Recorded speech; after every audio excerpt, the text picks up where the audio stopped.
Meet the sports that aren't cool. Many would say, way too slow. Most would say, shocking accessories. But all would have to say, embarrassing. Full stop.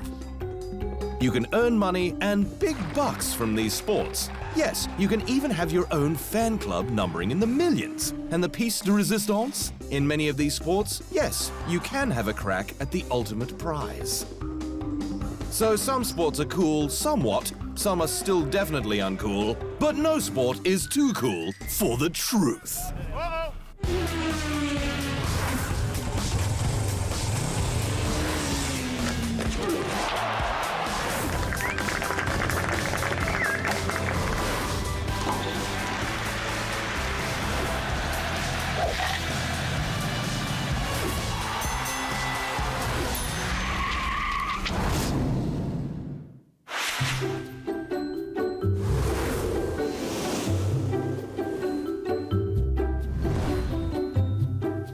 Depending what decade you were born in, what may be cool to some can be, well, just plain uncool. In the 80s, Christy Brinkley was the uptown girl, joining in the trend that was aerobics and fame, all clearly oblivious to their soon-to-be fashion faux pas. Which leads us to figure skating. This form of dancing on ice with enough tutus, twists and turns to challenge any ballerina was the first winter sport included in the Olympics in 1908. In countries like Korea, the United States and Great Britain, to name a few, it can turn people into superstars. They're very special and obviously we look after them really well. We don't just carry them around in our pockets all the time, honest. Or supermodels. They have been very nice and asking me for a long time, so I guess, you know, it was about time to say yes, and they have been very supportive in the way we wanted to do it, and it turned out wonderful. I'm very happy with it. They're absolutely beautiful, and there's nothing to hide about it. But does that provide a get-out-of-jail-free card when it comes to general uncoolness? Andre Agassi, Steffi Graf, Gabriella Sabatini no doubt all thought they were pretty cool when they sported these whiz-bang hairdos, but the sport of tennis was definitely worse off. And the late great Payne Stewart drew much attention to golf in the 90s, but for the wrong reasons. As for the coveted green jacket, the most prestigious of all golfing awards given to every Masters champion. I don't wake up and think I've won the Masters, but when I walk in the closet and then I put the green jacket on every morning, I do. I've enjoyed that, and I've missed it the last couple of days. It was the first couple of days I haven't had it with me, so that's been a lot of fun. Just wearing it around the house. Coming up, the king of uncool and his wingman.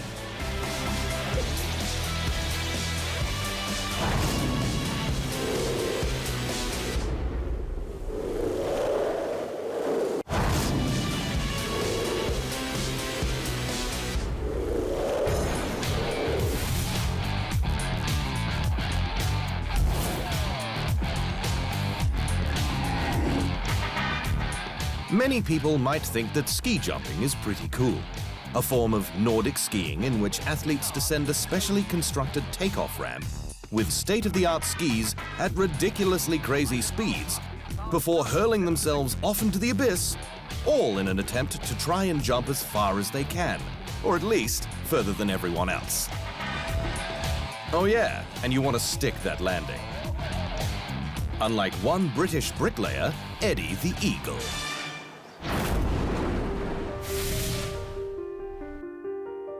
The undisputed king of uncool. The bespectacled Englishman with barely an athletic bone in his body epitomized the true meaning of the word.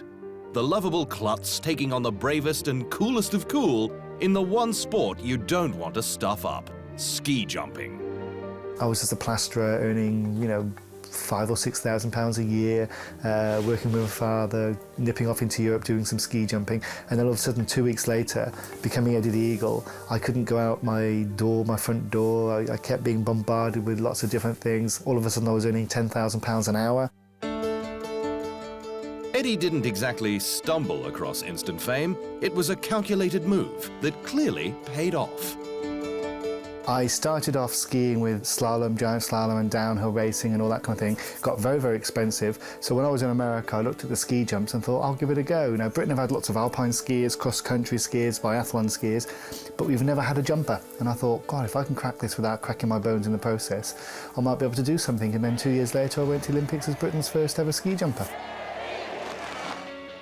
He even had a rule named after him by the IOC, called the Eddie the Eagle rule, in which Olympic hopefuls must compete in international events and be placed in the top 30% in order to qualify for the Olympics. So the anti-hero in the eyes of the ski-jumping purists of the 1988 Calgary Winter Olympic Games failed to back up his heroics, missing selection for the following Winter Games in Albertville, France. In fact, the Olympic cronies at head office got their wish, and he failed to qualify for the next 3 Olympics. So the Eagle, or Ostrich, as some like to refer to him, decided to take his lack of skill elsewhere. I'm Eddie the Eagle Edwards, and I want to set the record for the world's longest toboggan jump.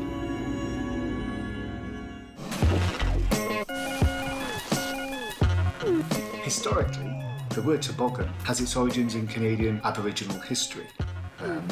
It was adapted from the word toboggan, meaning sled, and that was later developed into the sports that we see at the Winter Olympics today, such as bobsleigh, skeleton luge, or even ski jumping.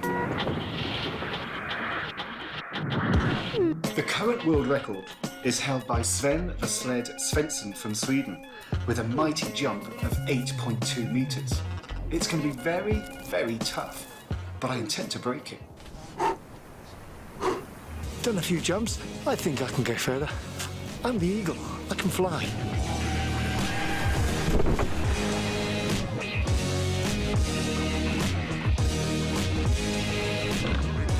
Tobogganing, when you're going down and you're flying through the air, there's just nothing quite like it. You're free. You've got to let yourself go. But if you fail, try again, and again, and again. That was pretty good. I've never, ever considered myself a failure. For me, getting to those Olympic Games was my gold medal. I knew that I was going to come last, but for me, it's about facing those challenges head on and attempting what was seemingly impossible.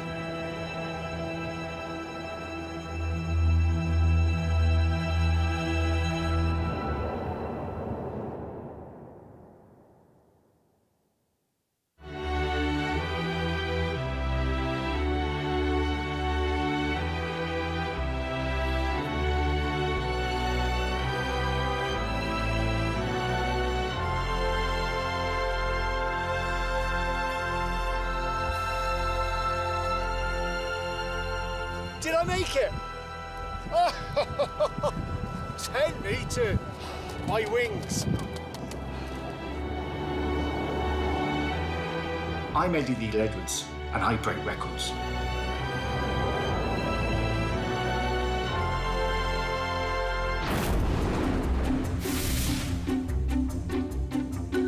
A special mention of uncool sportsmen must go to these Academy Award-winning Best Supporting Actors, especially when it involves the crown jewels. Or an annoying photographer.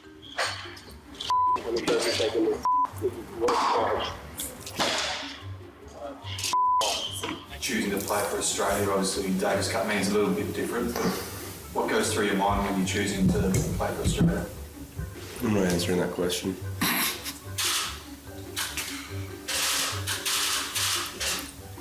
What does Davis Cup mean to you? It means a lot. Quite clearly, this tennis shot and the offending tennis racket didn't mean much to Latvia's Ernest Skulbis, who perhaps thought if he changed the angle of the strings just slightly, he might have a chance at beating Cypriot Markos Bagdatis. For the record, he did, winning 6-4, 3-6, 6-3. And the final Best Supporting Gong goes to none other than the once Prince of Spain, who chose to, instead of hitting over the water, this time throw his club into it.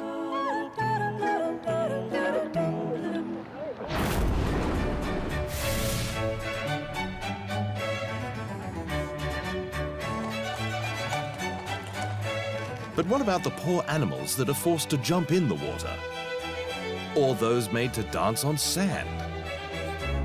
Equestrian, or horseback riding, comes in many different art forms and made its Summer Olympics debut in 1900 in Paris, France. Apart from an 8-year sojourn, equestrian in the form of 3 disciplines, dressage, eventing, and jumping, has been on the Olympic program at every Summer Games since, and has even attracted royalty, such as the Queen's daughter, Princess Anne, who rode Mummy's horse Goodwill at the 1976 Montreal Olympics. But there wasn't much goodwill between her daughter, Zara Phillips, and the media when it came to her turn. Young Zara kept mum as to whether her granny supported her during Team Great Britain's silver medal-winning Olympic performance on home soil in 2012. I'm not going to tell you that. Does it get you the fact there is this, obviously this intense focus because of that, and it has very much been... It's only your focus that's intense about it, because at the end of the day they're my family, so it's not anything different to me. Everyone else's family has been able to support this week, so it's not really any different, and these guys don't really have any issues with it either. It's only the media.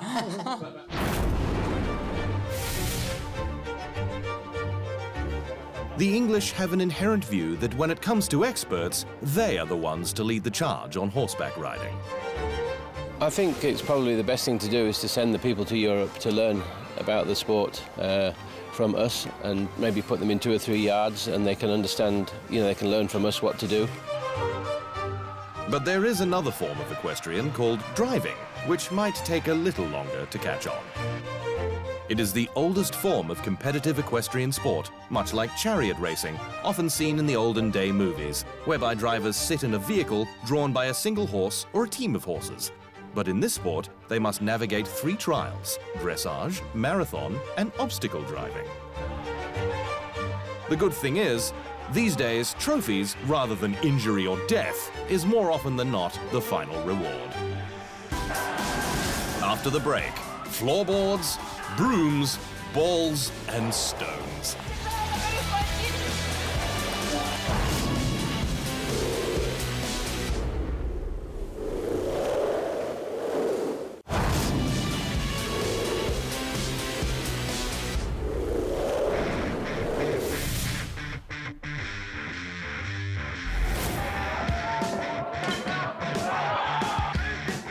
Played without ice or skates, floorball is mainly played in countries that have an abundance of both: Sweden, Finland, the Czech Republic, and Switzerland. However, its growing popularity means other nations have caught the floorball bug. And who better to explain the basics than arguably its greatest ever player, 5-time world champion, Niklas Jihde. Floorball is a very easy game to play. All you need is a pair of indoor trainers, then a stick like this. It's made up of a plastic curved end and a plastic handle, and binding that you can change as often as you like. This is the ball. It weighs 23 grams and can travel at 190 kilometers an hour. If it hits you, it hurts. The sport has origins in Sweden in the early 1970s and is a fast, dynamic game requiring a mixture of power, precision, and endurance. But its popularity as an urban sport lies in its accessibility. What makes floorball so special is that it's easy to play, and you can enjoy it on so many different levels. You can play it with friends, where everyone can join in. You can also play it as a competitive sport. But above all, I'd say it's because it's just so simple. Nearly 60 member nations make up the International Floorball Federation. So while we may think it's simple, there are some who think otherwise.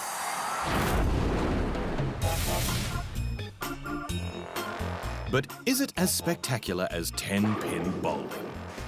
The sport with shirts, skirts, pants and shoes bad enough to have any fashionista reaching for their bucket.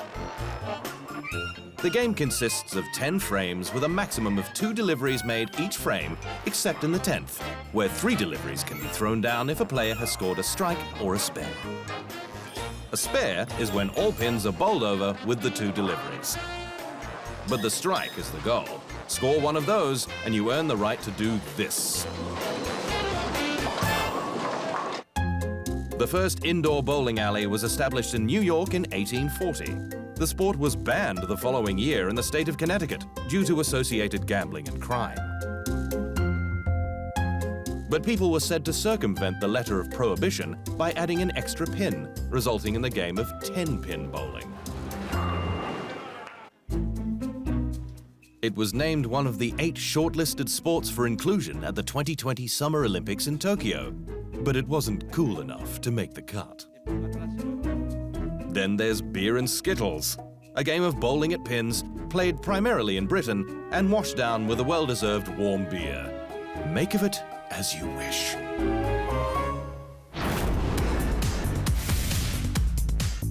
But nothing beats this sport. If Housework had its own set of rules, the game of curling would be the first in line to adopt it. Curling is a sport in which 2 teams, each with 4 players, take turns sliding heavy, polished granite stones across the sheet of ice towards the target. Each team has 8 stones, and you guessed it, the team with the highest points wins. So it's exactly like darts. If you've ever played darts, it's like the pinhole, trying to get the closest. So both ends of the sheet have 4 circles, which are called the house. And so the idea is to get as many rocks closest to the middle of the house as you possibly can. Curling made its Olympic debut at the inaugural Winter Games in Chamonix, France, 1924, and is a national sport in Canada. Curling takes a tremendous amount of part, and it's when you throw the rocks or you send the rocks down there, it's like bowling, but even much higher degree of focus, concentration, and ability. Then there's the broom. A great deal of strategy and teamwork go into choosing the ideal path for the stone, and this is helped along by the frenzied brushing of the broom in order to alter the state of the ice and guide the stone towards the target. So the key is to get as much pressure and as much speed as you can in front of the rock. There's a running surface on the bottom of the rock, and it only runs around this edge of the rock. So you don't need to sweep the whole surface of the rock, just this running surface that's running along the ice. So the key is just small, fast strokes in front of the rock. If we would take this rock out, now there's 3 rocks in the rings, and red would score 3. If we bring 2 back to the center, now blue scores 2 because they're closest to the very center of the rings. Confusing? It's all part of the fun, and this sport, for one, shouldn't be taken lightly. Well, it requires a lot of skill for starters. Like, it's not that easy to balance out there and make all those shots. They're working hard. And it's a very close game. It's just a few centimeters or inches, the difference between winning and losing. Kevin Martin, otherwise known as the Bear, or Kmart, is considered by many to be the greatest of all time.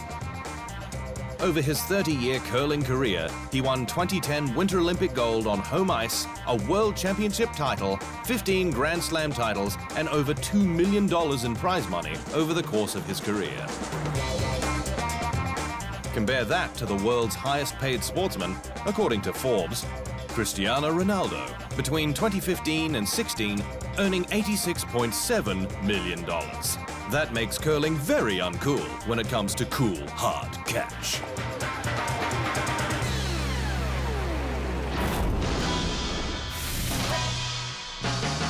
The poor cousin to the cool cat of the slopes, downhill skiing, has to go to cross-country skiing. In this sport, skiers rely on their own locomotion to move across snow-covered terrain. No cool outfits or exhilarating thrills here, just heart-pumping, lactic acid building, catch your breath, grind after grind, pushing yourself over the snow in daggy outfits. But one thing in its favor, you can do it well into your golden years. One shouldn't be lazy. One should work. Any job should be done with pleasure, and one should not complain that somewhere something hurts. Isn't that right? And do not touch vodka too often, and don't smoke. This is the most important. When it comes to summer sports and track and field, there's nothing more uncool than race walking. The marathon is bad enough, but this is a sport where you are forced to walk long distances, often in the blistering heat, locking your knees, swinging your hips, and trying to keep one foot on the ground at all times in order to win. I saw so many people cheering for me and supporting me, so I was very excited and very motivated in the race as the fans really encouraged me. Appearing on the Olympic program goes a long way to stamping a sport as cool, but not all the way. I think it is a dream for every athlete to compete in the Olympic Games. Now I have the chance to participate in the Olympics in London. I will bring honour and glory back for my motherland. Ping pong, or you may wish to refer to it by its more formal name, table tennis, is a sport in which 2 or 4 players hit a lightweight ball back and forth over a net across a table using a small paddle or bat. Sure, you can build up a sweat, but nothing like you can do on a real court with real rackets, showcasing the latest in string technology, and flashy grips, and just about flashy everything. And then there's badminton. The name says it all. Lin Dan, the world's most famous and greatest badminton player, otherwise known as Super Dan, is a dual Olympic gold medalist and 5-time world champion. He's a hero in badminton-loving China, but when it comes to the rest of the world, Super Dan knows there's a long way to go in terms of the cool factor. I hope one day people will think of badminton as soon as they mention tennis. Both are racket sports, but differ in a lot of ways. It needs hard work from a lot of people, generation after generation. But we must start developing the sport right away. Still to come, your home away from home.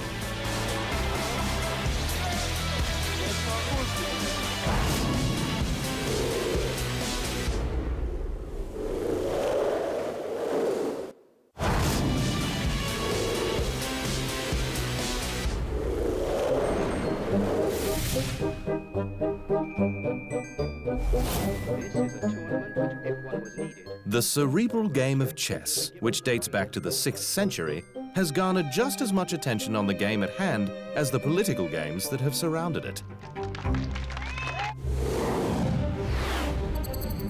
Take champion Bobby Fischer, the world's youngest ever Grand Master at just 15 years of age. When he defeated Russian Boris Spassky for the world title in 1972 in Iceland, many claimed it only fueled the Cold War. He became a recluse, and his anti-American sentiment from his overseas base led to the US government revoking his passport, which he didn't know about and subsequently still traveled with. Detained in Japan for 8 months, he finally found asylum in Iceland. This was not an arrest. It was a kidnapping because the charges that the Japanese charged me with are total nonsense. They said I illegally entered Japan on April 15th with an invalid passport. It's nonsense. When Fischer died in 2008, he was eulogized by one of his greatest admirers, Russia's Garry Kasparov. His rival Boris Spassky once called him the honorary chairman of our trade union. I think that this contribution can be hardly matched by anyone in the history of chess. It was a very short period of Fischer's dominance, and he left when he was 29, but he will be remembered as long as the game of chess is alive. Considered by many to be better than Fischer, Kasparov became world champion at age 22 and held the #1 ranking for all but 3 months between 1986 until his retirement in 2005. He holds the record of 15 consecutive tournament victories and 11 chess Oscars. Kasparov has since turned to politics, forming a movement opposing the administration of Vladimir Putin. But his anti-government rallies led to his arrest, proving that taking down the Grey Cardinal is a chess match he's yet to figure out.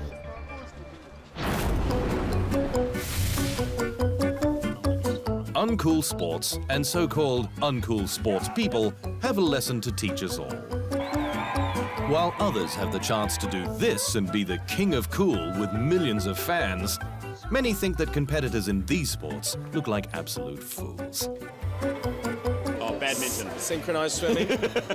Have you seen? No, seriously, have you seen this point? Look at that. Great archers. Look at that. Really strong archers. So, while you may first think this is uncool, think again. There's a whole new world out there.